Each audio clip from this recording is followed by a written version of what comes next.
श्री कृष्णा श्री कृष्णा श्री कृष्णा श्री कृष्णा। गुरुर्ब्रह्मा गुरुर्विष्णु गुरुर्देवो महेश्वरः गुरु साक्षात् परं ब्रह्म तस्मै श्री गुरवे नमः।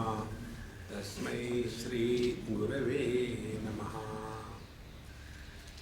निरंतर परिवर्तन इस जगत में तभी सिद्ध हो सकता है कि जब कोई अपरिवर्तनशील वस्तु हो। तो दो गाड़ियां कार एक ही दिशा में एक ही स्पीड से जा रही हो तो वो चल रही है ये भान नहीं हो सकता।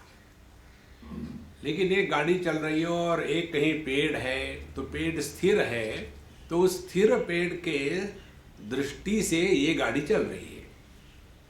माने परिवर्तन की सिद्धि तभी होती है जब कोई अपरिवर्तनीय रेफरेंस हो। अब इसको अपने जीवन में उतारो। अपने शरीर में परिवर्तन आया, अपने इंद्रियों में परिवर्तन आया, उनकी क्षमता में परिवर्तन आया, उसके बाद हमारे विचारों में परिवर्तन आया, हमारी प्रायोरिटीज में परिवर्तन आया। लेकिन ये सभी बदल जो आ रहे हैं उसको हम किस संदर्भ से कह रहे हैं, इधर हमारा ध्यान नहीं जाता।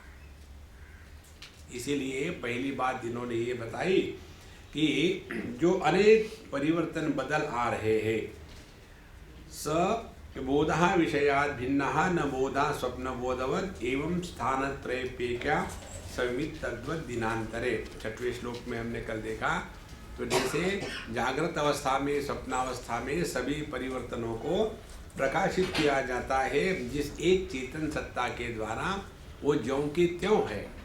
और ये बात केवल एक दिन की नहीं, अनेक दिन की नहीं, बल्कि ये हमेशा, कब हमेशा माने कब तक कहते हैं, मासाब्द युगकल्पेषु गम्या गम्येश्वरे कदा न उदेति न अस्तमेति एका संवित एषा स्वयं प्रभा।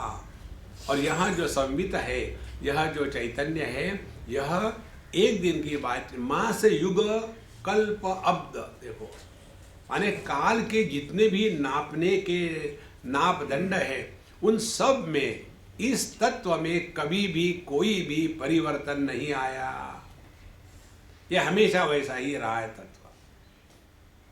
अब देखो केवल इतना ही पकड़ ले कि जो बदलता नहीं वो सत्य है। सत्य की परिभाषा ही यही है, जो बदलता नहीं। तो देखो बचपन से अपने में क्या नहीं बदला, लेकिन हमारी दृष्टि बदलाव पर इतनी होती है कि हम जो अपरिवर्तनशील है वहां ध्यान जाता ही नहीं। कलकत्ते में हम किसी के यहाँ गए थे तो बस कोई ना कोई बात करनी है तो बूढ़ा लोगों की बातें कौन सी होती है, हमारा ज़माना ऐसा था, आज का ज़माना ऐसा है, उनको दूसरे विषय आते ही नहीं। तो हम गए उनके यहाँ का, बस ऐसे बैठे थे तो एक बूढ़ाओं ने पूछा कि महाराज जी आप कहाँ से आ रहे हो। हमने कहा वृंदावन से आ रहे हैं। वृंदावन 40 साल पहले कितना भिन्न था, अब कितना बदल गया है। हमने कहा बाबू जी इधर आओ। उनको ने बुलाया और जहाँ हाथ धोते हैं ना सिंक, वहाँ ले गए। उसके सामने दर्पण होता है, ने आओ दर्पण में देखो 40 साल पहले ये बूढ़ा ऐसा था क्या। देखो दुनिया बदल रही है, दुनिया बदल रही है। जो अनावश्यक है वहाँ हमारा ध्यान जाता है, जो आवश्यक है, जो सत्य है, वहाँ हमारा ध्यान नहीं जाता। तो मासाब्द युग कल्पेशु गतागम्येषु अनेकधा, कितने परिवर्तन आ गए, लेकिन यह चेतन सत्ता, यह चिदाकाश ज्यों का त्यों है। तो सच्चिदानंद परमात्मा जो अपना स्वरूप है उसमें पहले सत्य की सिद्धि कर दी। अब उसके बाद आगे कहते हैं न उदेति न अस्तम एति ऐसा संवित स्वयं प्रभा।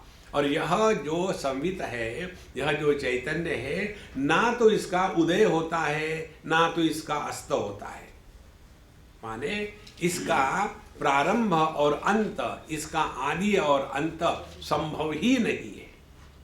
देखो अब इस पर ये एक एक जो वाक्य है ना, इसको अपने अनुभव में घटाना, इसको कहते वेदांत की साधना।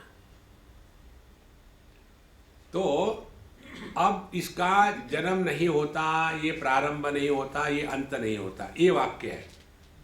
किसकी बात हो रही है? कभी क्या हमको अपने जन्म का अनुभव हुआ है?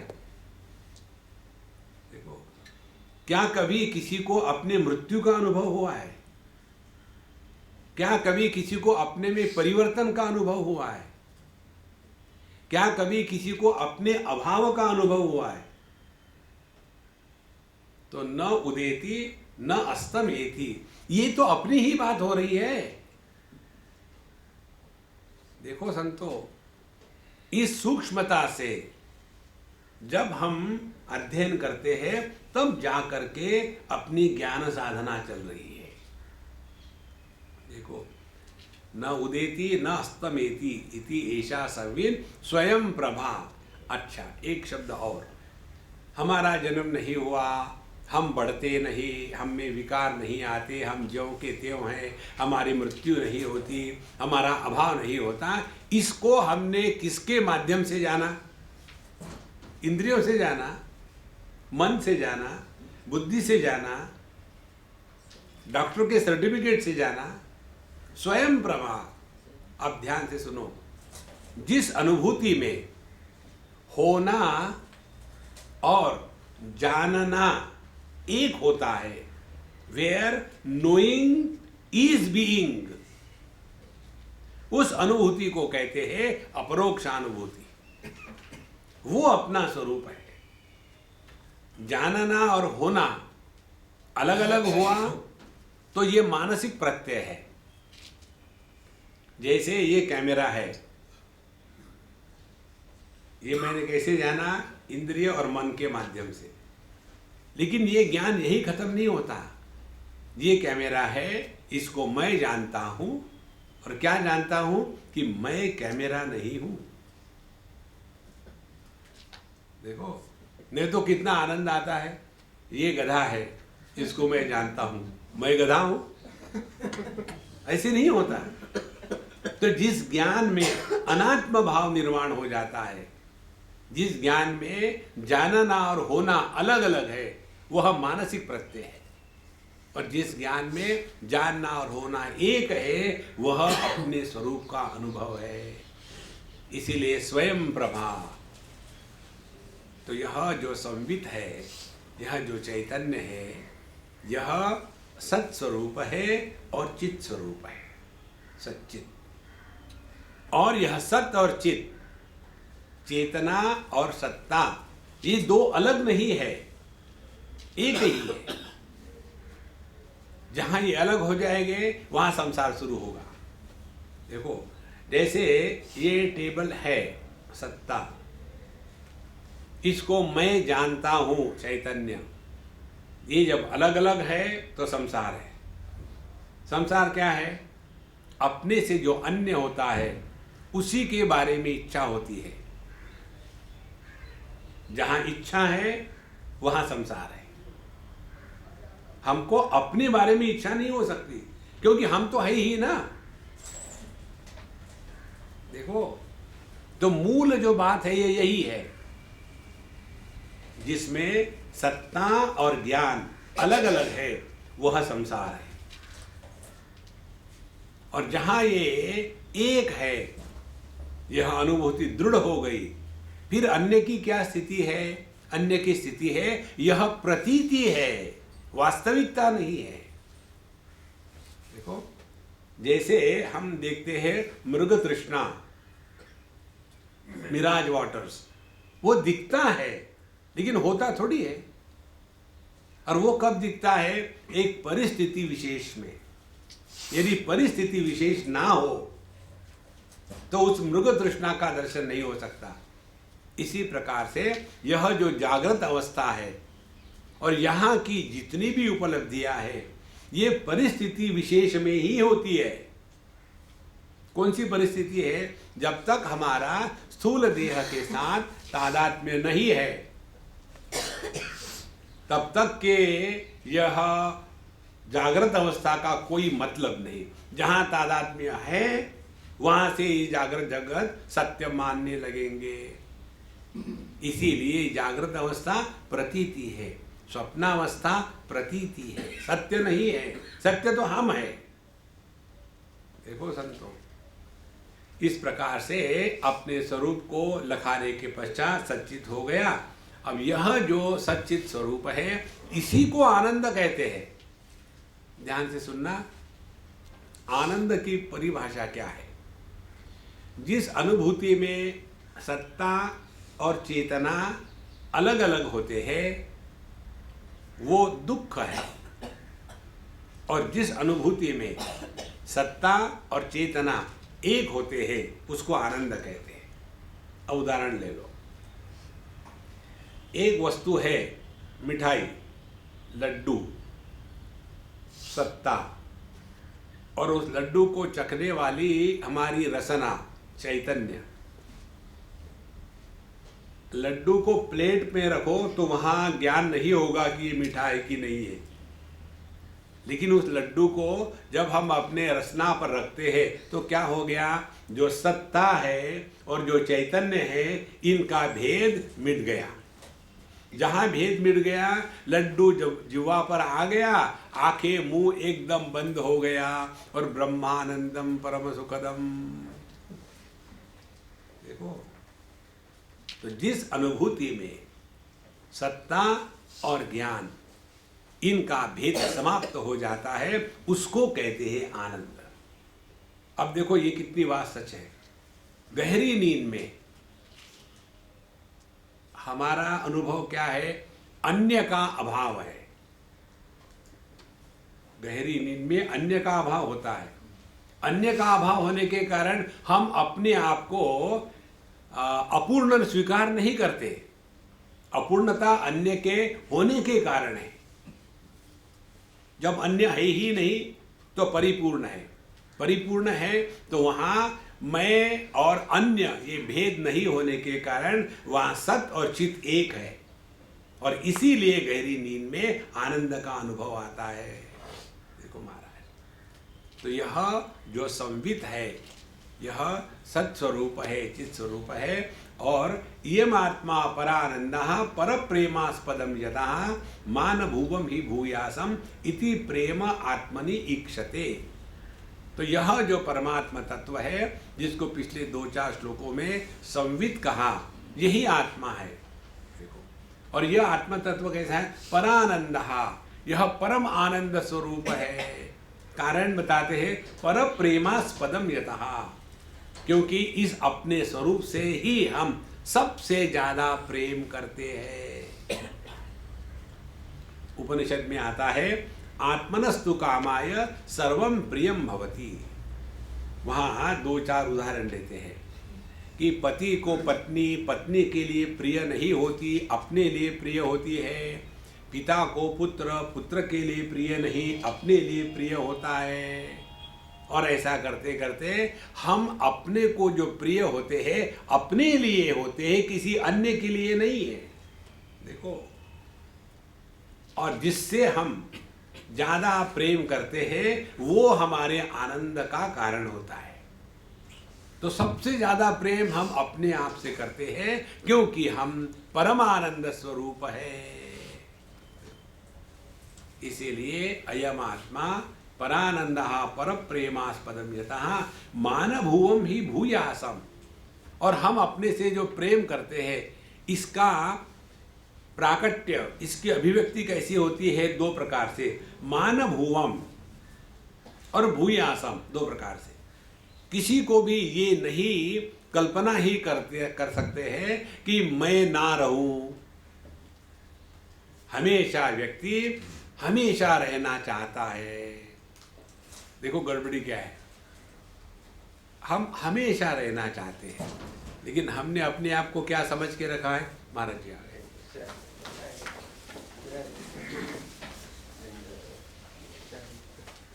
महाराज जी वहाँ आराम से बैठिए, आप उधर से बैठिए, इधर मत बैठिए, उनको तकलीफ होती है।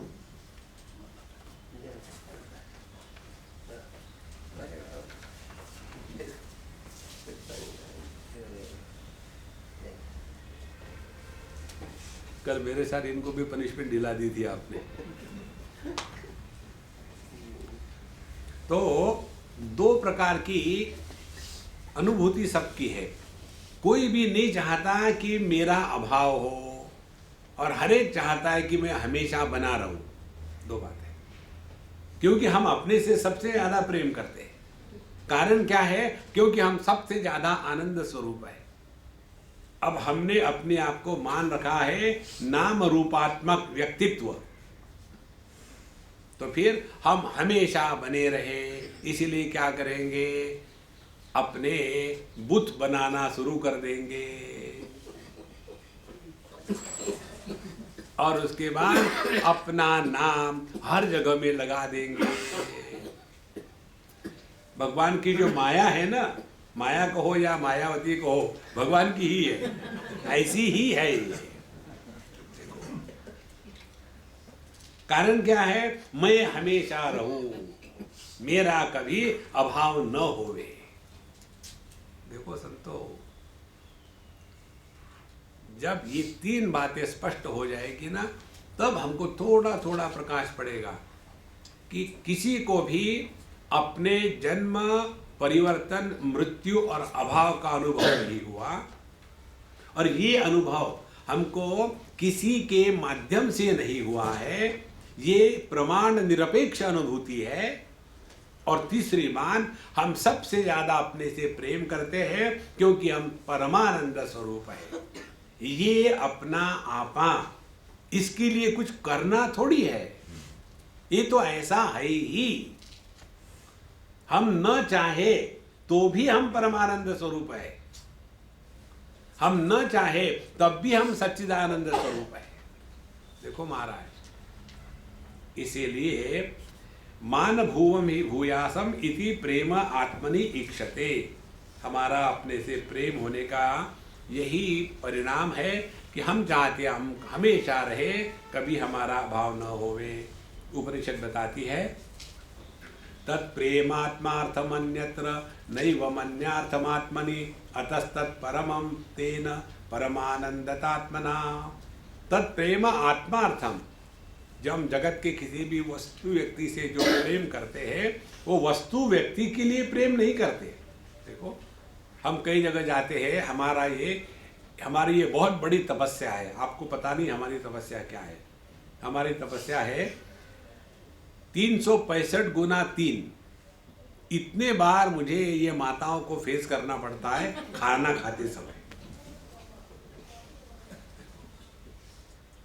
उनका प्रेम होता है हम पर, और उनका प्रेम कैसा होता है? भारतीय माता है, माँ ने वो सोचती है कि ये जो बाबा जी है ना, ये टिफिन डब्बा है, उसमें भरते जाओ भरते जाओ भरते जाओ, और फिर बना के ले आएगी कुछ। और दूसरी बात, आपके लिए पहली बार बनाया है, माने एक्सपेरिमेंट हम पर हो रहा है।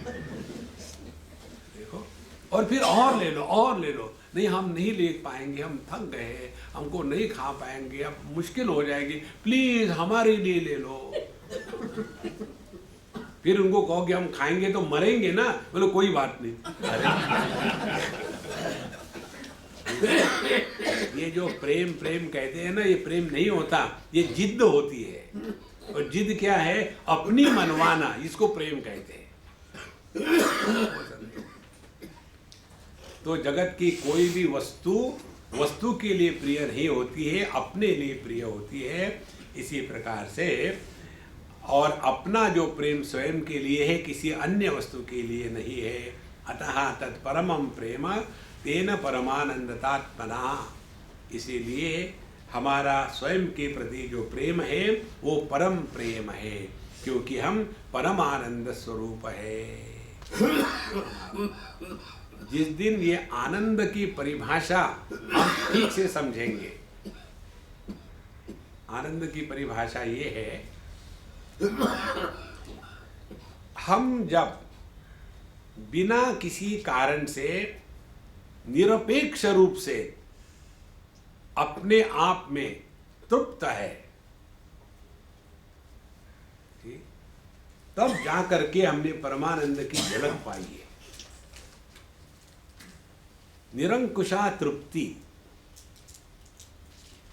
हमारे प्रसन्नता में कोई भी कारण नहीं। यह जो अपना होना है इसको कहते हैं परमानंदतात्मना। इत्थं सच्चित् परानंद आत्मा युक्त्या तथा विधम परम ब्रह्म तयोश्चैक्यम श्रुत्यंतेषु उपदिश्यते। यहाँ तक हमने श्रुति युक्ति के आधार पर ये सिद्ध कर दिया है कि आत्मा सच्चिदानंद परमानंद स्वरूप है। अब आगे कहते तथा इसी प्रकार से शास्त्र बताते हैं कि परब्रह्म जो है वो भी सच्चिदानंद स्वरूप है। तो हमने पहले अपने अनुभूतियों का विश्लेषण करके यहाँ तक पहुँच गए हैं कि हम सच्चिदानंद स्वरूप है। अच्छी बात है। फिर शास्त्र बताते हैं सत्यम ज्ञानम अनंतम ब्रह्म यो वेद निहितं गुहायां परमे व्योमन्न सोवोष्णुते सर्वान् कामान् सह ब्रह्मणा विपश्चितेति। परमात्मा या परब्रह्म वह भी सत्यम ज्ञानम अनंतम ब्रह्म। अब देखो इसको कहते हैं पुस्तक और इसी को कहते हैं बुक। तो शब्द दो हो गए, एक हो गया बुक, दूसरा हो गया पुस्तक। शब्द दो होने के कारण ये वस्तु दो हो गई क्या? वस्तु तो एक ही है ना। तो जिसको हम अपने आप को सच्चिदानंद रूप में हमने पहचान लिया है, परमात्मा का वर्णन भी शास्त्रों में इसी प्रकार से आता है कि जो आत्मा हमने सच्चिदानंद रूप से पहचान लिया है, परमात्मा का भी वर्णन वही है सत्यम ज्ञानम अनंतम ब्रह्म। इसीलिए दोनों का मिलाप करो तो क्या होगा? जिसको हम आत्मा कहते हैं वो असल में परमात्मा है। ये इसका अर्थ निकला। देखो महाराज, लेकिन हमको तो लगता ही नहीं कि हम परमात्मा कैसे हो गए। हमको बेवकूफ कहते, भगवान कैसे बेवकूफ। देखो तो यह परमात्मा और आत्मा एक है, ये अब हमको ठीक से समझ लेना है। तयोश्चैक्यम, दोनों का एकत्व हमको सिद्ध कर लेना है। अब इसको आगे जाने के पहले थोड़ा चिंतन करें। देखो व्यक्ति के जीवन में तृप्ति, परिपूर्णता का अनुभव, इसके क्या लक्षण होंगे? देखो क्या लक्षण है। जैसे आपका पेट भर गया हो, इसके क्या लक्षण है? किसको पूछेंगे क्या जा करके, अरे भाई बताना जरा मेरा पेट भर गया कि नहीं। बच्चों को हम बताते हैं बेटा अब मत खाओ तुम्हारा पेट भर गया, अब उसको पता ही नहीं भर गया करके दबाया जा रहा है। इसी प्रकार से हम बड़े होने के बाद किसी को पूछना पड़ेगा क्या कि अब मेरा पेट भर गया है? इसी प्रकार से पहली बात स्वरूप निष्ठा की, हमारे मन में किसी को भी लेकर के एक भी प्रश्न नहीं आएगा। पहली बात। दूसरी बात, जब परिपूर्णता है तो उसमें इच्छा निर्माण नहीं होती।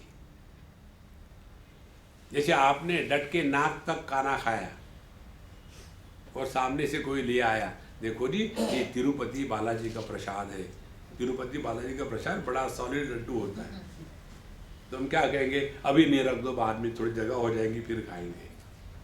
तो जहां परिपूर्णता है वहां इच्छा नहीं होती। तो दो बातें हो गई, हमारे मन में कोई प्रश्न नहीं किसी को लेकर के, देखो, और हमारे मन में कोई इच्छा नहीं। इच्छा रहित, संदेह रहित अनुभूति को कहते हैं ब्रह्मात्मैक्य बोध। जहां मन में सब कोई प्रश्न आया, समझ लेना अभी हम मन में भटक रहे हैं। प्रश्न का स्थान केवल मन होता है, परमात्मा में कोई प्रश्न नहीं है। देखो इस प्रकार से यह जो आत्म स्वरूप परमात्मा स्वरूप ही है, ये हमको अब ठीक से समझ लेना है। अब आगे एक प्रश्न उठाते हैं, उसका उत्तर भी देते हैं। अभानेन परम प्रेम भानेन विषये स्पृहा अतो भानेभ्य भातासो परमानंदतात्मना। प्रश्न ये है, अभानेन परम प्रेम, हमको अपने होने का भान ही नहीं है। हमने तो अपने आप को देह, पति पत्नी, भाई बहन इत्यादि मान रखा है।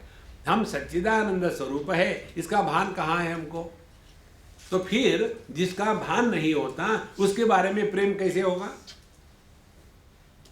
देखो, ये बालक मेरा बेटा है, ये भान ही नहीं है। ऐसे लगता है कोई बच्चा बैठा होगा और रो रहा है, और हमको भान ही नहीं कि ये अपना बच्चा रो रहा है, तो हम उसको जाके कुछ कहेंगे भी नहीं। इसी प्रकार से हम सच्चिदानंद स्वरूप है, इसका हमको भान नहीं है, तो परम प्रेम कैसा होगा? पहला प्रश्न। दूसरा प्रश्न है, भाने न विषय स्पृहा, और यदि हमने अपने आप को सच्चिदानंद स्वरूप पहचान लिया है तो विषयों के बारे में हमारे मन में कोई भी इच्छा हो ही नहीं सकती। और हम तो इस दुनिया में देखते हैं, क्या देखते हैं? प्रवचन करते समय ब्रह्म, प्रवचन के बाद भ्रम, प्रवचन करते समय वैराग्य, पर वैराग्य होना चाहिए। स्वर्ग की भी इच्छा जिसके मन में नहीं हो उसी को परमात्मा मिलते हैं, और हमारी इच्छा है कि एक कोठी और बन जाए, देखो, एक आश्रम और बन जाए। तो यह जो विचित्रता है इसको कहते हैं भानेन विषय स्पृहा। यदि हमको अपने स्वरूप का भान हो गया तो जगत के बारे में किसी भी वस्तु व्यक्ति को लेकर के एक भी इच्छा न होवे। अब देखो, हो गई न गड़बड़ी। हमने तो लॉजिकली प्रूव कर दिया कि हम सच्चिदानंद है, परब्रह्म सच्चिदानंद है, और इसके लिए हम परम ब्रह्म स्वरूप है। लेकिन यदि हम परब्रह्म स्वरूप है तो हमको इसका भान नहीं है, तो प्रेम कैसे होगा? और यदि भान है तो विषयों के प्रति आकर्षण कैसा होगा? हम दोनों चीजें दुनिया में देखते हैं। बाबा जी लोगों का दुनिया के प्रति प्रेम है, अपने प्रति प्रेम नहीं, विषयों के प्रति आकर्षण है। तो ये कैसे है? तो इसका उत्तर देते हैं, अतः इसीलिए भाने अपि अभाता असौ। देखो, ये इसलिए होता है कि जानते हुए भी हम अनजान हैं। देखो, जानते हुए भी हम अनजान हैं। हाँ जी, और इसीलिए यह परमात्मा परमानंद स्वरूप है। अब जानते हुए भी हम उसको नहीं जानते, माने कैसे? अब इसको बताने के लिए उदाहरण देते हैं। अध्येतृ वर्ग मध्यस्थः पुत्राध्ययन शब्दवत् भानेप्य भानम भानस्य प्रतिबंधेन युज्यते। एक बार एक पिताजी एक अपने स्कूल में गए, और वहाँ स्कूल में सभी बच्चे लोग बैठ करके अपना पाठ कर रहे थे।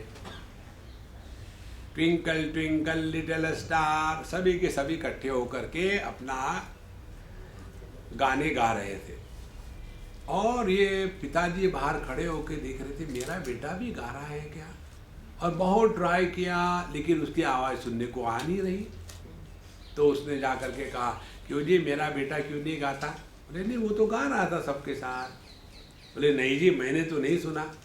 आप कैसे सुनेंगे? सभी बच्चे इकट्ठे गा रहे थे, तो आपके बच्चे की जो आवाज़ है बाकी के बच्चों के आवाज़ के नीचे ढक गई है, तो आपको कैसे पता चलेगा? माने बच्चा गा रहा था, लेकिन कोई प्रतिबंध आ गया। प्रतिबंध क्या था? बाकी के बच्चे साथ साथ चैंटिंग कर रहे थे, इसलिए इस एक बच्चे की आवाज बाकी आवाजों में ढक गई थी। ये उदाहरण है। इसी प्रकार से कहते हैं भाने अपि अभानम, तो भले वो बालक गा तो रहा है, लेकिन फिर भी उसका गाना, उसका चैंटिंग हमको स्पष्ट रूप से समझ में नहीं आ रहा था। कारण क्या है? प्रतिबंधेन युज्यते, क्योंकि कोई प्रतिबंध बीच में आ गया।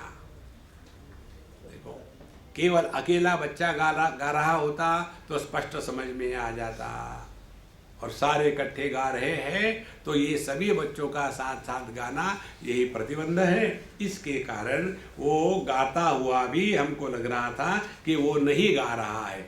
इसी प्रकार से हमको अपने होने का भान अखंड है। किसी को भी अपने अभाव का अनुभव नहीं आ सकता।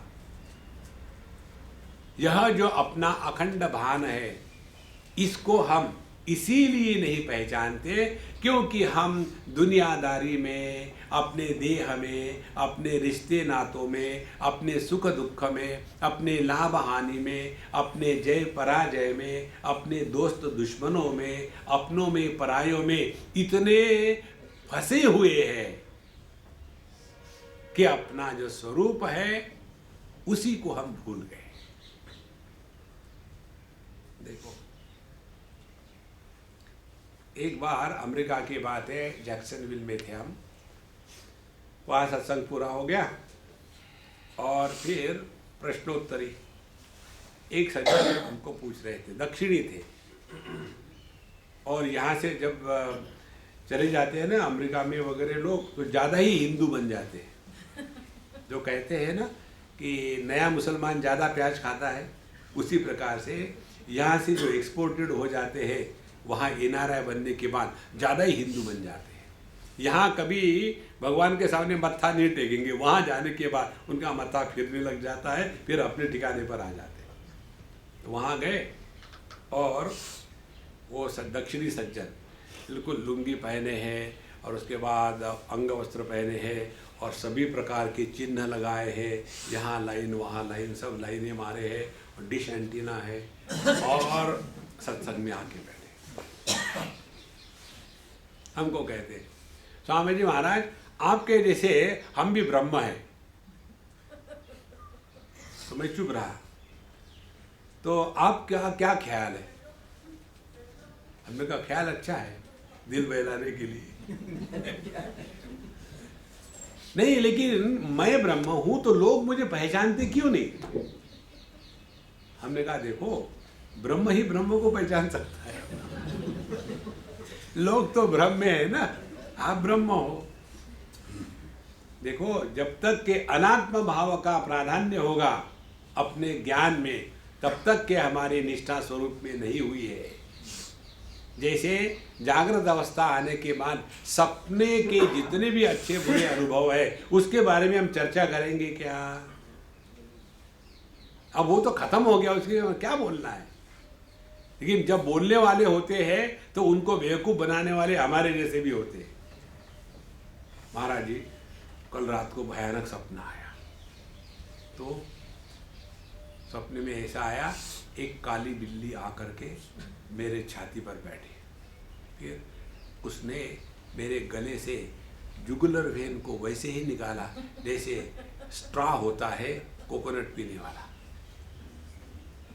और वो अब पी ही रही थी। तो मैं घबरा करके उठ गया और नींद खुल गई। अब तब से मुझे डर लग रहा है, कोई अपशकुन तो नहीं, महा अपशकुन है, छोटा मोटा नहीं। अब क्या किया जाए? इससे बचने के लिए अब आपको पूजा करनी पड़ेगी। शिव जी के मंदिर में जाकर के पूजा करो, और सोने की बिल्ली, जितनी साइज की वो बिल्ली थी उतनी ही साइज की, उसको भोग करा करके शिव जी को चढ़ा देना, और वो मुझे देना, किसी और को मत देना। महाराज जी, उससे क्या होगा? काली बिल्ली का दुख चला जाएगा, पीली बिल्ली का दुख आ जाएगा। जैसे डॉक्टर का होता है ना, डॉक्टर लोग देते हैं एक दवाई जिसको कहते हैं पेन किलर। पेन किलर माने which kills you without pain, pain killer. जैसे सपना खत्म हो गया तो उसके बारे में बोलने की आवश्यकता ही नहीं। इसी प्रकार से जो अपने स्वरूप में निष्ठावान हो गया है, उसको दुनिया क्या कहती है, क्या करती है, इससे कुछ लेना देना नहीं। इसीलिए कहते हैं यहाँ कि जब तक ये प्रतिबंध है, हमने दुनिया को सत्य मान के रखा है, अपने को देह मान के रखा है, तब तक के यह भान नहीं होगा। तो प्रतिबंधः अस्ति भाति इति व्यवहार्य वस्तुनि तन्निरस्य विरुद्धस्य तस्योत्पादनम् उच्यते। अब प्रतिबंध किसको कहते हैं, ध्यान से सुनना। मेरा पुत्र उस बच्चों के ग्रुप में है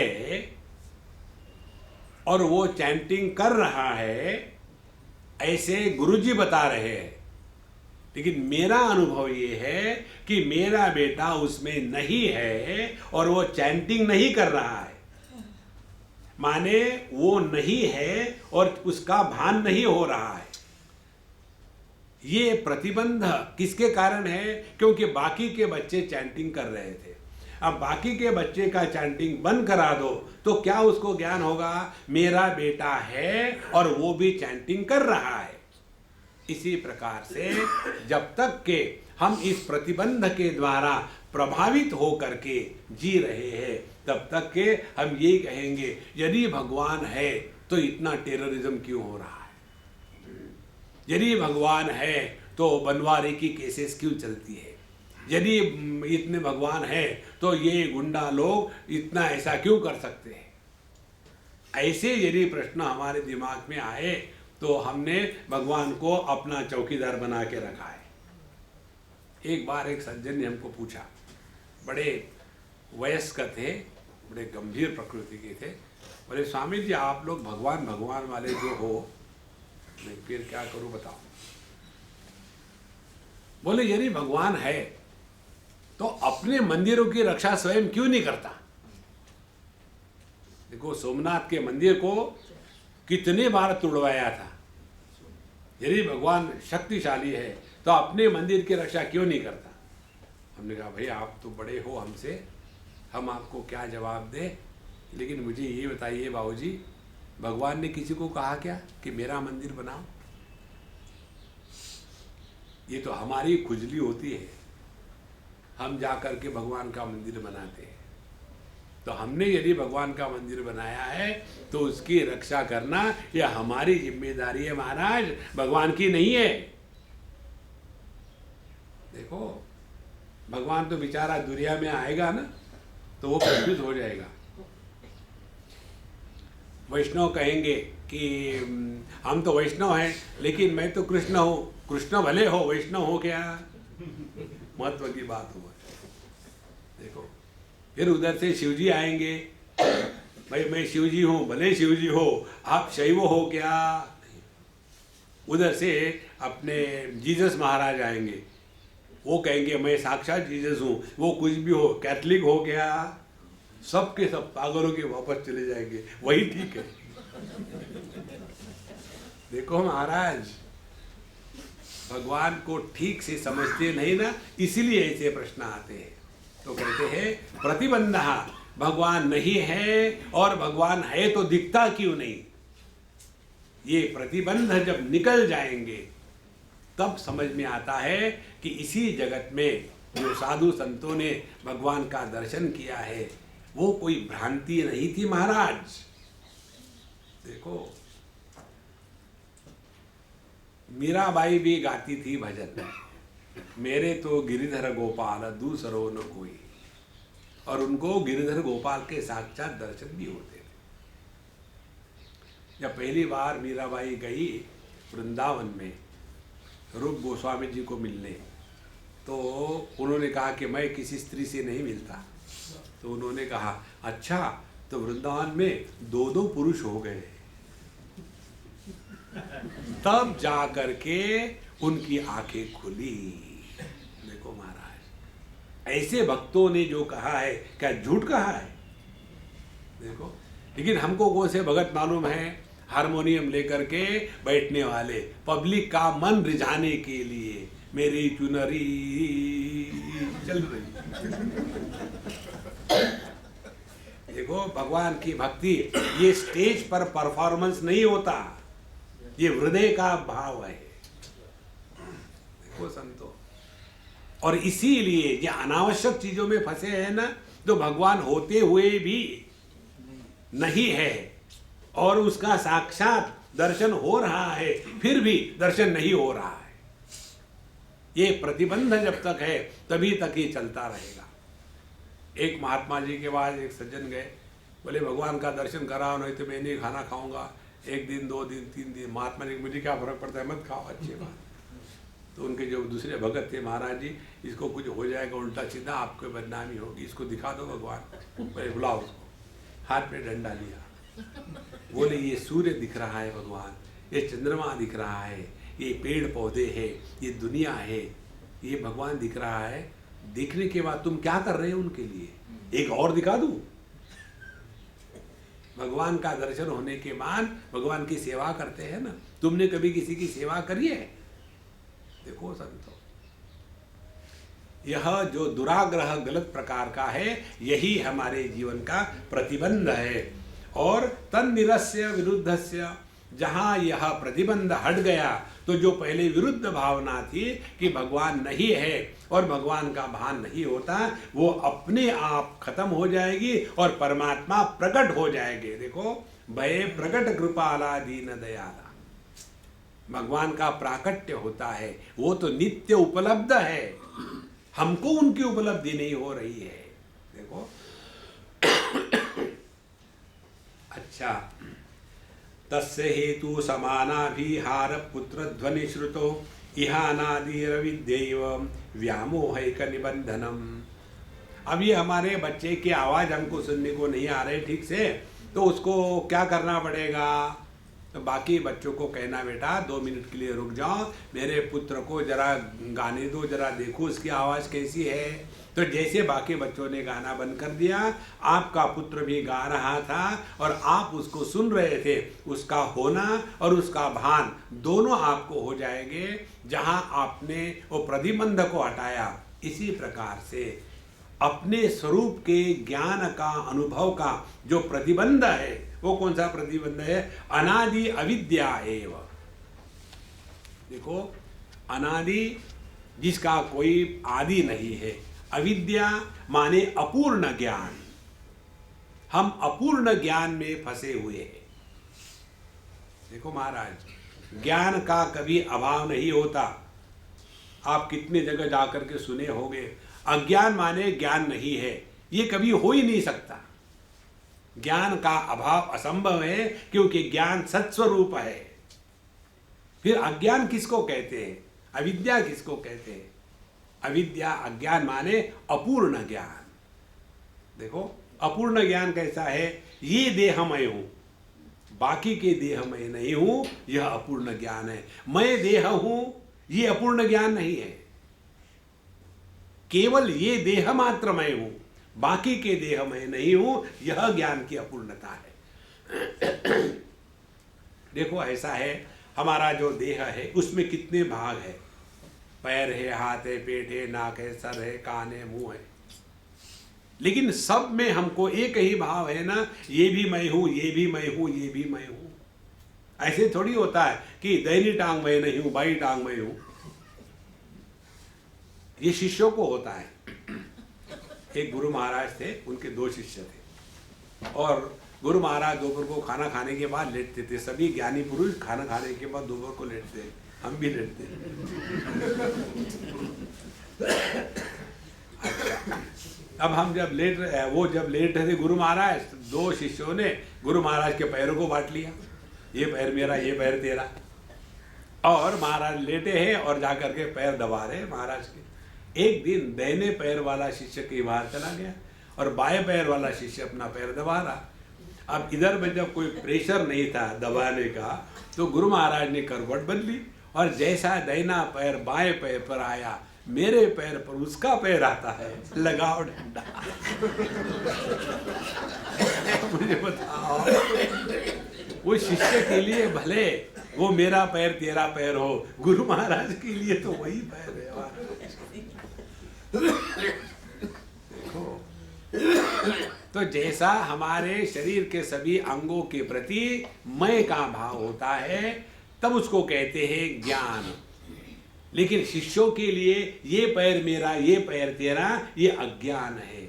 इसी प्रकार से ये देह मैं हूं, बाकी देह मैं नहीं हूं, यह अज्ञान है, और इसी अज्ञान के कारण संसार शुरू हो जाता है।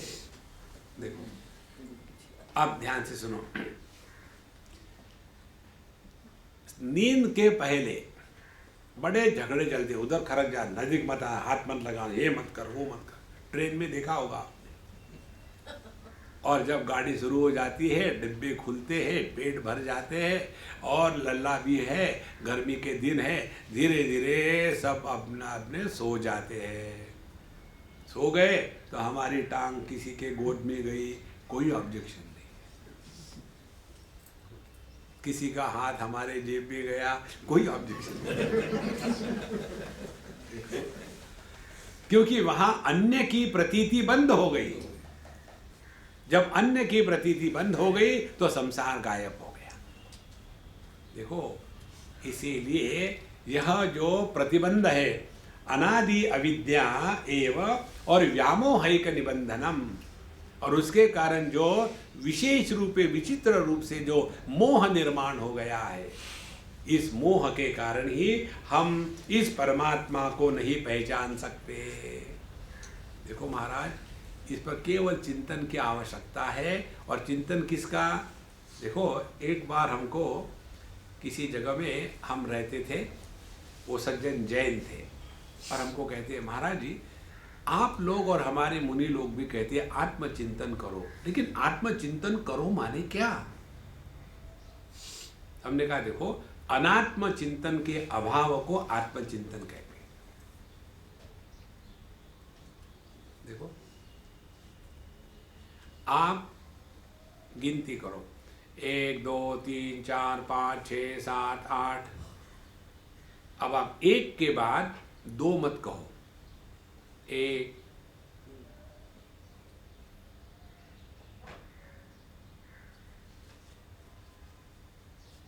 एक के बाद 2 कहा, 3 कहा, तो मन निर्माण हो गया। एक के बाद अगली गिनती बंद करो, मन शांत हो गया। जब मन ही शांत हो गया तो कौन चिंतन करेगा? किसके द्वारा करेगा? किसका करेगा?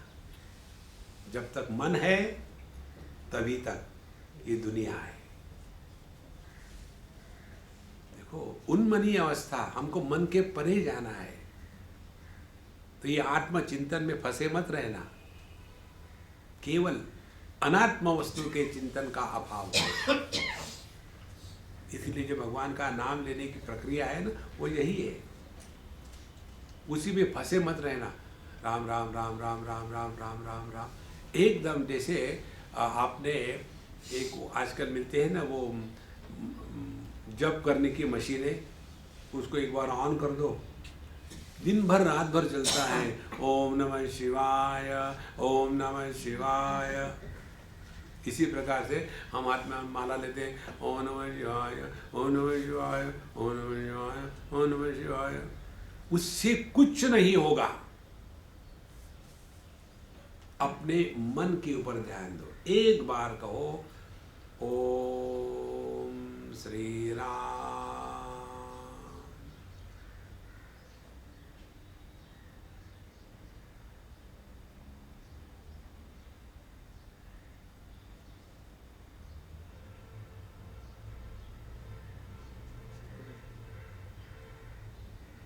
यह जो अपने होने का भान है, ये भान ऐसे ढक जाता है जैसे समुद्र ढक जाता है लहरों से, और पानी ढक जाता है समुद्र से।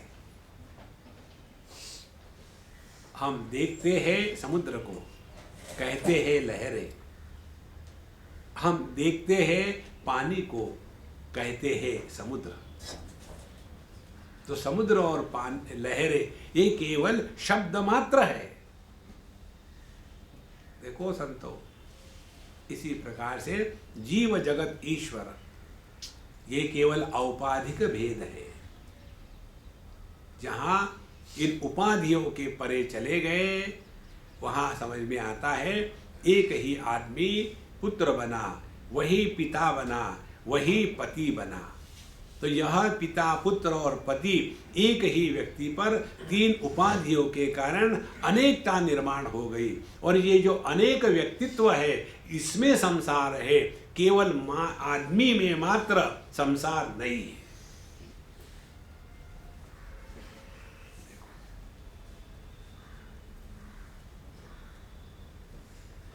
इसलिए यह जो निबंधनम है, यह जो प्रतिबंध है, व्यामोहिक निबंधनम, इसी में हम फंसे हुए, इससे अपने आप को निकल जाना है। अब ये अविद्या या अज्ञान की बात करने के पश्चात अब इस अविद्या, शक्ति, माया, भिन्न भिन्न शब्द है, प्रकृति, अव्याकृत, अव्यक्त, इन सब को आगे बढ़ाते हैं। ये तो अपने आप में जड़ है, प्रकृति, माया इत्यादि अपने आप में जड़ है। तो ये जड़ माया या प्रकृति ये दुनिया कैसे निर्माण करती है? अब इसका दूसरा प्रसंग शुरू होता है, इसको ठीक से समझ लेना। देखो संतो, जितनी भी उपलब्धि होती है,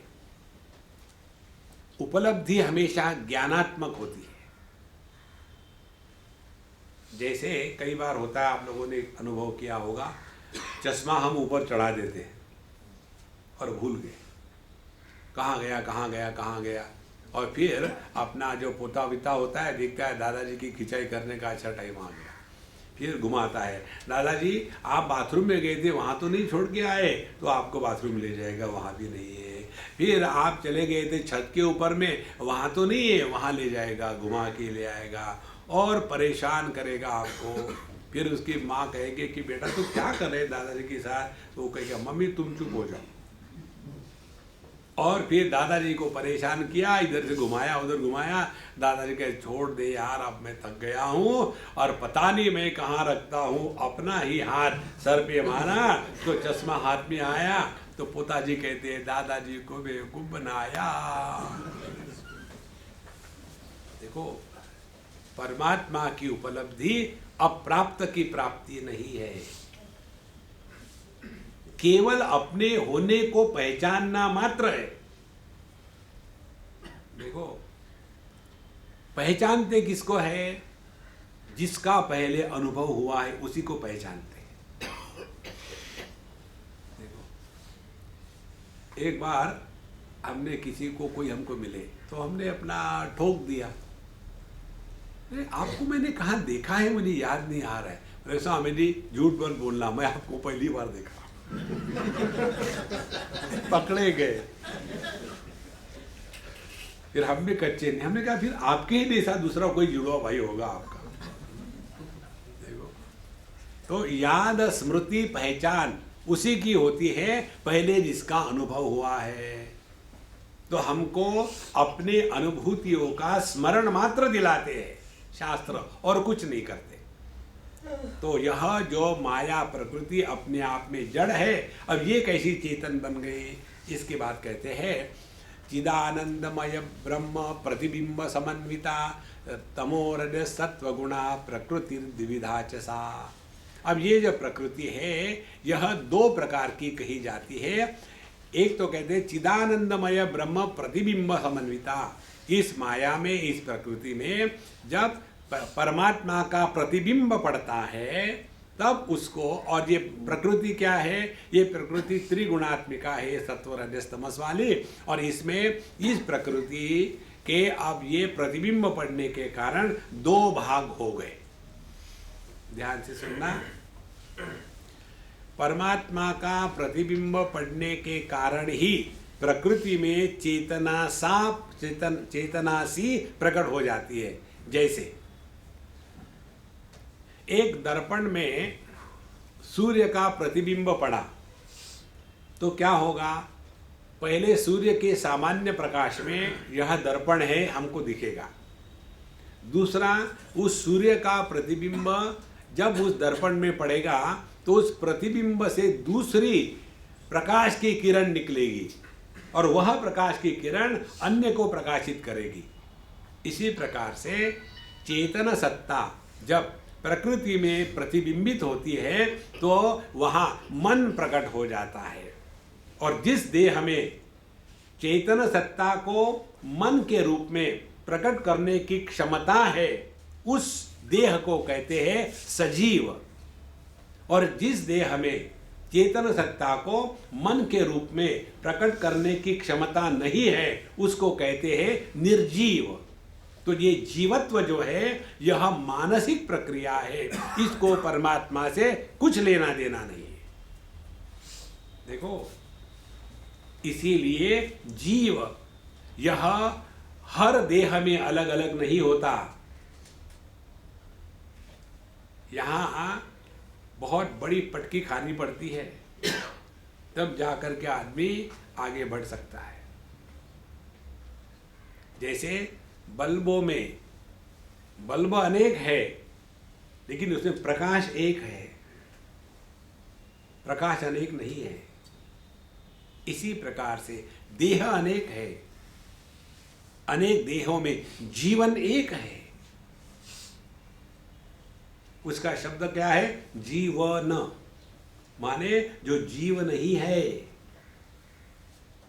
जीवन है। और ये जीवन की अभिव्यक्ति सब में सामान्य है। भूख प्यास, काम क्रोध, अपना पराया, सब में सामान्य है। कौन सी विशेषता है उसमें?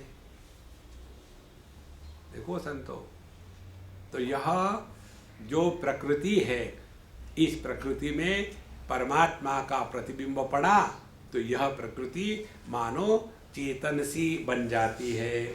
और फिर ये जो प्रकृति है, यह शक्ति है, यह माया है। इसको दो प्रकार से कहा गया है। कौन सी दो प्रकार की माया है?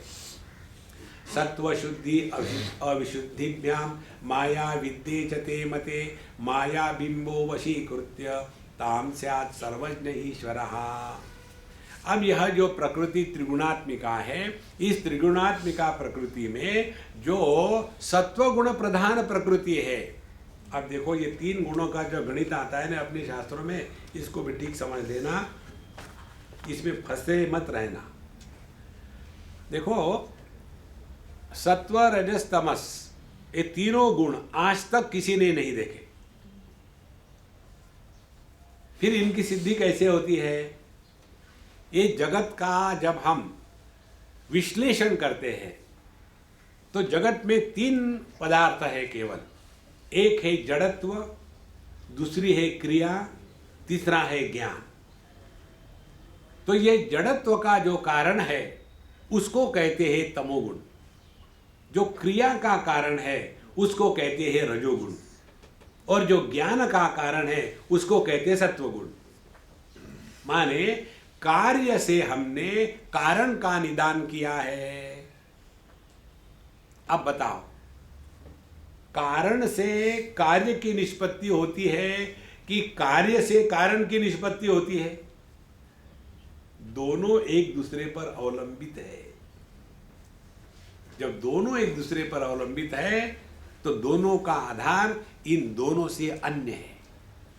देखो,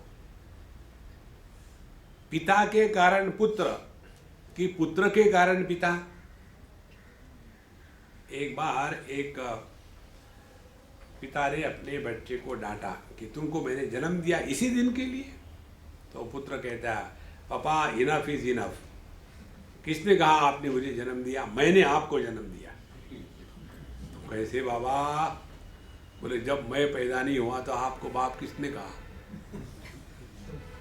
देखो महाराज, तो पिता पुत्र का जो रिश्ता है ना, ये सापेक्षिकता है, वास्तविक नहीं है।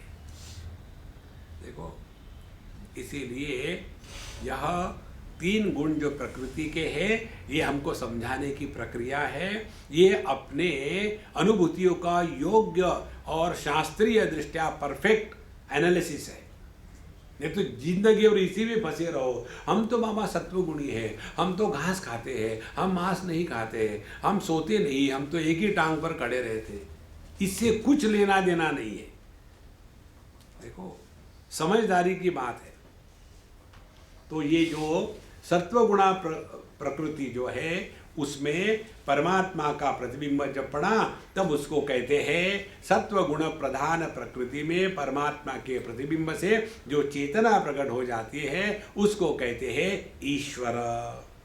और यह जो ईश्वर है, यह ईश्वर इस माया को अपने कंट्रोल में रख करके इस संपूर्ण जगत का संचालन करता है। तो माया बिंबो वशीकृत्य ताम स्यात् सर्वज्ञ ईश्वरः। और इसीलिए यह ईश्वर सर्वज्ञ है, सब कुछ जानता है, सबके बारे में जानता है। अब आगे बताते हैं अविद्यावशगः तु अन्यः वैचित्र्यात् अनेकधा सा कारण शरीरम स्यात् प्राज्ञ तत्राभिमानवान।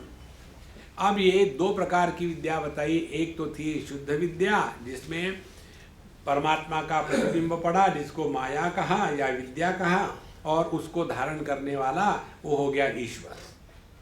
और जो दूसरा है माने दूसरी जो अविद्या है, इस अविद्या में फिर परमात्मा का प्रतिबिंब पढ़ करके यहाँ प्रतिबिंबित होने वाला जो प्रतिबिंब है वो इस प्रकृति को अपने वश में नहीं रख सकता, वो उसके वश में चला जाता है। और वैचित्र्यात् अनेकधा, क्योंकि अनेकता होने के कारण ये अनेक सा प्रतीत होता है और उसी को कहते हैं कारण शरीर। तो यह जो कारण शरीर है, यह वैयक्तिक दृष्टि से जिसको कारण शरीर कहते हैं उसी को समष्टि के दृष्टि से ईश्वर कहते हैं। ईश्वर में जीव जगत ईश्वर भेद नहीं है, केवल अपनी माया को परमात्मा ने कंट्रोल में रखा है। ईश्वर एक है। इसी प्रकार से कारण शरीर भी एक ही है। हमारे स्थूल शरीर अनेक है, हमारे मन अनेक है, लेकिन हमारी गहरी नींद की अवस्था कारण शरीर एक है। कारण शरीर में अन्य है ही नहीं, तो अनेकता कहाँ से आएगी? तो जैसे एक ही ईश्वर से ये संपूर्ण सृष्टि निर्माण होती है, उसी प्रकार से एक ही कारण शरीर से यह संपूर्ण जीव सृष्टि निर्माण हो जाती है। और ये कारण शरीर का जो अभिमानी है उसको प्राज्ञ कहा जाता है। अब उसके पश्चात एक हो गया ईश्वर समष्टि के दृष्टि से, और व्यष्टि के दृष्टि से कहेंगे उसको कारण शरीर। अब ये ईश्वर क्या करता है? तम प्रधान प्रकृते है तद्भोगाय ईश्वराज्ञया वियत पवन तेजोम्बु भूवो भूतानि जज्ञिरे। अब सत्वगुण की प्रकृति को लेकर के ईश्वर बन गया और रजस तमस के प्रकृति को लेकर के अविद्या हो गई। अब यह जो ईश्वर क्या करता है कि ये तमोगुण प्रधान प्रकृति जो है उसको लेकर के इस संपूर्ण जगत का निर्माण करना शुरू कर देता है, क्योंकि जीव को भोगने के लिए, नहीं तो जीव रहेगा कहाँ? तो जीवों के भोगने के लिए यह पंच महाभौतिक सृष्टि का निर्माण करता है। वियत पवन तेज अंबु भुव, माने ये जो पांच पंच महाभूत हैं, आकाश वायु अग्नि जल और पृथ्वी, इनको इन्होंने निर्माण किया और उसी के साथ साथ भिन्न भिन्न प्रकार के लोक भी निर्माण हो गए। अब इन सभी का भोग करने के लिए अब अनेक प्रकार की इंद्रियों की आवश्यकता है। तो सत्वांशई पंचभिस्तेषान् क्रमाद्धि इंद्रिय पंचकम श्रोत्रत्वक अक्षि रसन घ्राणाख्यम उपजायते। अब ये जो ईश्वर क्या करता है कि ये जो पंच महाभूत निर्माण किए, तो हर एक महाभूत के फिर तीन गुण हो गए, सत्व रजस तमस, सत्व रजस तमस। तो सभी पंच महाभूतों के सत्व गुण जो है उससे सभी ज्ञानेन्द्रिय प्रकट हो जाते हैं। तो आकाश से श्रोत्रेंद्रिय प्रकट हो गया, फिर वायु से हमारा त्वगेंद्रिय जिसके द्वारा स्पर्श का ज्ञान होता है वो प्रकट हो गया, फिर अग्नि के सत्व गुण के द्वारा हमारी आंखें प्रकट हो गई, और फिर जल के सत्व गुण के द्वारा हमारी रसना प्रकट हो गई, और फिर पृथ्वी के सत्व गुण के द्वारा हमारे घ्राणेन्द्रिय गंध ग्रहण करने की इंद्रिय प्रकट हो गई। इस प्रकार से इन पंच महाभूतों के सत्व गुण से पंच ज्ञानेन्द्रिय पैदा हो गए, रजोगुण से पंच कर्मेंद्रिय पैदा हो गए, और ये पंच महाभूतों के सत्व गुण का समष्टि इकट्ठा किया तो अंतःकरण पैदा हो गया, रजोगुण को इकट्ठा किया तो पंच प्राण पैदा हो गए। इस प्रकार से सब में यह पंच ज्ञानेन्द्रिय, पंच कर्मेंद्रिय, पंच प्राण और अंतःकरण चतुष्टय ये सभी भूत मात्र में सामान्य है। इसको कहते हैं कारणात्मिका स्थिति। और यही जो कारणात्मिका स्थिति है ये अव्यक्त है। जैसे ये डॉक्टर लोग पढ़ते हैं एम्ब्रियोलॉजी में, पहले जायगोट होता है तो जायगोट के बाद फिर बताएंगे एम्ब्रियोलॉजी में कि ऐसा होगा, फिर ये जो सेल है ये स्केलेटल सिस्टम डेवलप होगी, ये जो सेल है ये डाइजेस्टिव सिस्टम डेवलप होगी। अब यही सेल ऐसी क्यों होगी हमको नहीं पता, ऐसा ही बताया है। देखो, तो ये कारणात्मक स्थिति होती है, वो अव्यक्त है, और जब ये कार्यात्मक हो गई तो व्यक्त हो गई। इस प्रकार से हम जितने भी जीव है इन सब में ये पंच प्राणेन्द्रिय और घ्राणेन्द्रिय इत्यादि सब के सब पैदा हो गए, और फिर इन्हीं के माध्यम से विषयों के साथ संपर्क आकर के अब भोग होना शुरू हो गया, जिसमें हमको सुख दुख इत्यादि सब चीज़ें मिलने लग जाती हैं। इसका हमने बहुत विस्तार से एक चार्ट बनाया है। इस चार्ट को जिसकी इच्छा हो उसकी तोड़ फाड़ करे, नहीं तो सबको छोड़ छाड़ करके प्रभु के गुण गाओ और दाल रोटी खाओ। अच्छा महाराज, बुद्धेन्द्रिय प्राण पंचकैः मनसाधिया शरीरम सप्तदशभिः सूक्ष्मं तल्लिंगम उच्यते। अब ये जो स्थूल देह निर्माण हो गया, उसके पश्चात अब जो सूक्ष्म देह है, 5 कर्मेंद्रिय, 5 ज्ञानेन्द्रिय, 5 प्राण 15 और मन और बुद्धि 17, ये 17 वस्तुओं को मिला करके सूक्ष्म देह तैयार होता है। इसी को लिंग देह कहते हैं, इसी को जीव कहते हैं। आप देखो, जैसे हर एक बल्ब में प्रकाश है, उसी प्रकार से हर एक देह में यह सूक्ष्म देह है, यह लिंग देह है। अब ध्यान से सुनना, मैं आपके दिमाग से ये जीव को हटाना चाहता हूं। जीव को हटा दो, परमात्मा की प्रतिष्ठा करो। एक बल्ब फ्यूज हो गया तो उसमें का लाइट निकल करके किसी दूसरे बल्ब में घुसेगा क्या?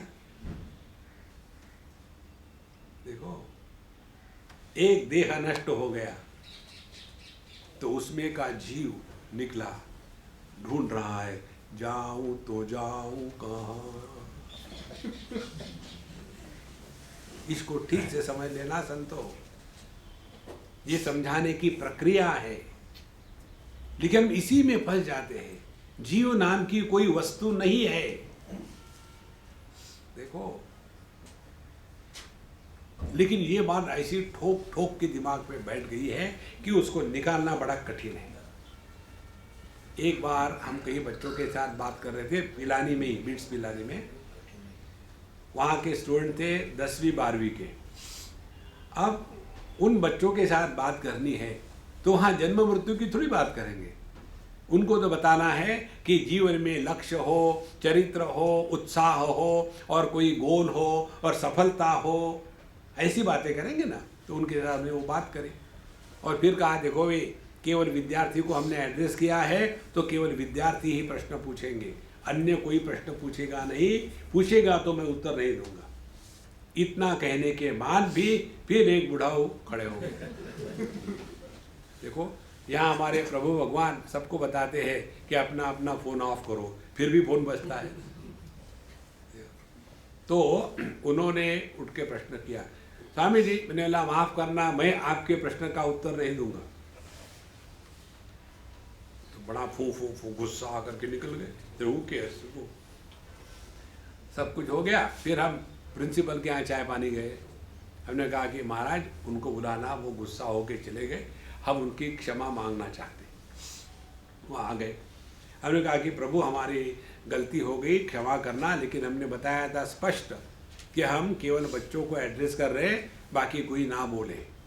इसीलिए हमने आपके प्रश्न का उत्तर नहीं दिया, क्योंकि आपका प्रश्न अयोग्य स्थान पर अयोग्य प्रश्न था। ऐसा कहा, उनको और गुस्सा है। आपको क्या मालूम मेरा प्रश्न क्या था? हमने कहा प्रभु आपका प्रश्न ये था कि मरने के बाद क्या होता है। आपको कैसे पता चला मेरा ये प्रश्न था? हमने कहा आपके चेहरे से, आप जिंदा थोड़ी रह रहे हो। मरने के बाद क्या होगा? तो मैंने कहा प्रभु ये बताइए कि आप क्या पढ़ाते हैं स्कूल में? बोले मैं फिजिक्स पढ़ाता हूँ। हमने कहा आपने मेरी समस्या हल कर दी। अब हमने उनको कहा कि जब बल्ब फ्यूज होता है तो उसका लाइट फ्यूज होने के बाद जहां जाता है वहां मरने के बाद आप जाओगे। अब मुझे बताओ कहां जाता है वो लाइट? नहीं ऐसी बात नहीं। ठीक है, दूसरी बात, आप हिंदू हो कि मुसलमान? बोले हिंदू। हम आपको जलाएंगे। बोले नहीं वैसी बात नहीं। हमने कहा फिर एक दिन छुट्टी होगी, आप मर गए तो देखो, लेकिन संडे को मत मरना, छुट्टी का देखो संतो, मरने के बाद क्या होता है आज तक कुछ हुआ नहीं। इस चक्कर से अपने आप को छुड़ाओ महाराज, नहीं तो जिंदगी भर उसी में लगे रहोगे। पिछले जन्म में गधा था, इस जन्म में और क्या है। अपने पर ब्रह्म स्वरूप को भूल करके हम अपने को पापो हम पाप कर्मा हम दुखी है, पुनरभि जननम पुनरभि मरणम। अब कब तक के इसमें ये तमाकू चूना रगड़ के खाओगे? फेंक दो उसको, अब बहुत हो गया। भगवान कहते गीता में, श्रुति विप्रतिपन्नाते यदा स्थास्यति निश्चला समाधावचला बुद्धि तदा योगम अवाप्स्यसि। श्रुति विप्रतिपन्ना, तुमने सुन सुन के अपने दिमाग में खिचड़ी निर्माण कर दिए। यहाँ राजस्थान में खिचड़ा भी होता है, खिचड़ी का बाप खिचड़ा। देखो नारायण, इसीलिए यह जो जीव का प्रसंग आता है शास्त्रों में, ये इसलिए आता है कि पहले हमको देहात्म भाव से ऊपर उठाना है। देहात्म भाव से ऊपर उठाने के लिए कहेंगे कि देखो, हमारे जीवन के दुख का कारण अन्य कोई नहीं है।